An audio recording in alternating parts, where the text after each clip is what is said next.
Bro, stop.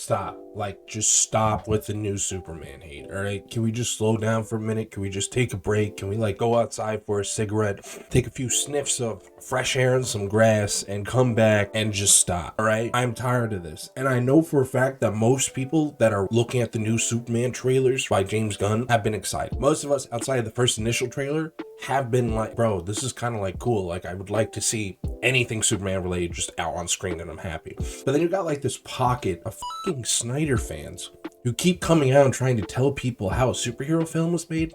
Newsflash, last time I checked, you guys couldn't even get Superman right. Secret. What was I supposed to do? Just let him die?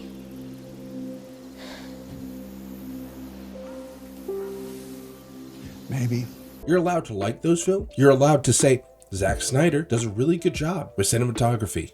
Fantastic. Yummy, yummy. Love me some slow motion. We can all universally agree his cut of the Justice League. We can all say we really like some of those castings. We could really go ahead and say, like, Ben Affleck might have been a really good Batman if he didn't have him murder people right away, basically skipping the whole Batman story. But also then you can go ahead and blame Warner Brothers for forcing him to make a movie that had 3 different movie points combined into one, forcing it to just push out so much nonsense at one time. But you don't get to say how a Superman film should be. Oh, he's got underwear on the front? That's kind of dumb. Man, I wonder where else that's been, like the last almost 100 years of him in comics. Like, come on, dude. That's really what you want to be? You want to be the guy that watched a film almost 15 years ago and just telling people in gatekeeping? Even though you're like the one weird cousin at the dinner table? So you're not even the norm. Like, you can't do that, bro. You're allowed to say you like Zack Snyder stuff. You're allowed to say Man of Steel's a really good superhero film. But please do not tell other people that are actual Superman fans what Superman's like. Dude, the Guy Gardner hate needs to stop. Dude,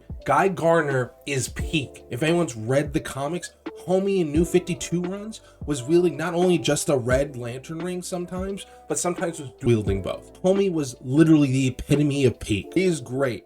He is literally, when everyone else is dead serious and has these heroic journeys that revolve around them being sad and depressed, there's just Guy Gardner there to make everyone laugh. And he still goes through his stuff. I forgot what he called. Was it the Star Killers or Dark Stars or something? There was like suits out there that were forcing like these Green Lanterns to put on the suits and change like their whole behavior. And it went and made him try to kill his dad, his alcoholic, abusive dad. And the scene starts with his dad like looking at a liquor store and doing the Serenity Prayer because clearly he's been trying to actually rehabilitate himself. Guy Gardner comes down about to kill him, and then with sheer fucking willpower fights that shit off. Bro, stop telling me we want this. Like, no, dude, we'll get all the other lanterns. They clearly are like hyping up all the lanterns. That's the beauty of Green Lantern as like a comic series, and just a superhero line is like anyone can be Green Lantern. You get your Hal Jordans, you get your Guy Gardners, you get your Simon Bat, right? Like, we get everything we want. It's magic. But like, let's not go ahead and say this isn't the Guy Gardner I know. Dude, the Guy Gardner you probably know is from the New 52 run, or whenever Jeff Johns rebooted the Green Lantern lore. Not when he first came out. That bob cut he had was around for a while, but that goofy kind of atmosphere he had that somehow picked up ice from the fire and ice superhero combo, that same exact goofy bob cut was there. You go back and watch Batman Brave and the Bold if you actually want pretty good source material of comic stuff back in like that time, 70s. 80s, some of it. And obviously the new Blue Beetle was put in there just because they were promoting him, but doesn't matter, right? He had that bob cut. That's just Guy Gardner. Guy Gardner is supposed to be laughed at the front level, and then you get a little deeper. You're like, oh shit, this guy's pretty great. And I'm excited he gets representation. What is going on with you guys going around being like, he's not my Guy Gardner. Guy Gardner never looks that goofy. Have you read a comic? Bro, all he does is crack uncomfortable jokes that clearly come from insecurity. He's like Spider-Man. He's an Irish Spider-Man with a Green Lantern ring. That's literally it. Like, I can't deal with this because there's so many of these people, and trust me, I'm not gatekeeping in the sense of like, dude, like, you gotta read the comics and you have to know issue 1048 from 30 years ago. That one point of source means that everything you said is irrelevant. No, but we all have an understanding of what a base DNA is of each of these superheroes because they've been timeless over the years, right? Like, let's not pretend that's not the case. And no, I'm not talking about when New 52 relaunched and we normalized for a couple of years Superman not having underwear on the outside. I'm talking about just generally what he looks like and showing that you can't normalize something that is the conventional way a character is usually shown in media.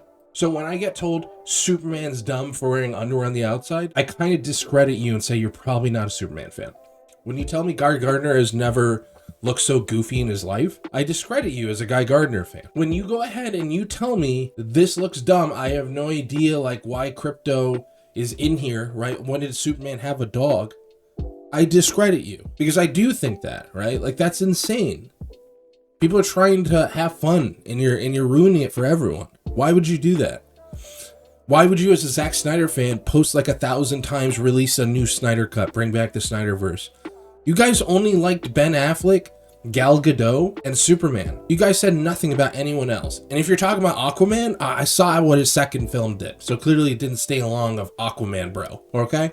Let's not do this thing where we keep talking to ourselves and saying like how everything isn't the way I want it to be. It's okay to say you don't like some changes in things. It's okay to actually raise your voice when they do a drastic overhaul of your character. But if you tell me because Superman in this trailer also makes 2 jokes that are James Gunny, that it means it's not Superman anymore, I think you really got to be careful with your comments. That's what I think. If you don't mind me just saying this, main reason I even have this conversation with you guys, even after I go on a tangent like that, is really just to remind you of the importance of like why we even got into superheroes and comics in the first place, right? They're supposed to inspire hope and optimism. And I think it's up to us to kind of go ahead and share that kind of optimism, right? I mean, if we really look at it, we're being stuck with a director that clearly reads comics, has a lot of friends that are in the comic industry, was real close to Stan Lee before his passing, and has been pretty transparent ever since. And we've liked Peacemaker, we've liked Creature Commandos, we've liked Guardians of the Galaxy, we like the new Suicide Squad that this person made. Why can't we just say just because there's a few clips for 2 seconds of things that makes us hesitant, that we give it the benefit of the doubt for the numerous other things it gets right as Superman? In a time where a lot of people's first introduction to Superman was Zack Snyder's Man of Steel. And again, I don't hate Zack Snyder's Man of Steel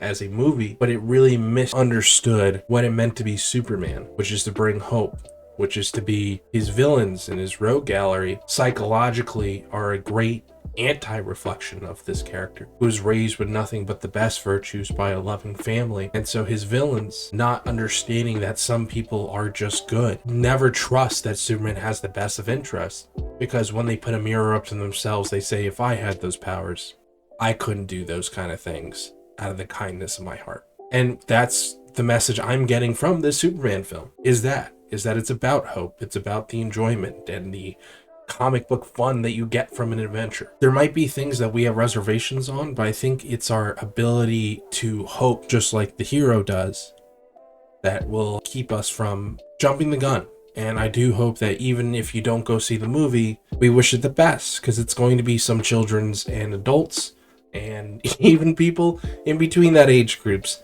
first time with an introduction to Superman on the big screen. And I think no matter how you feel about it, or if it doesn't reflect your own interpretation 100%, you do want it to do the best.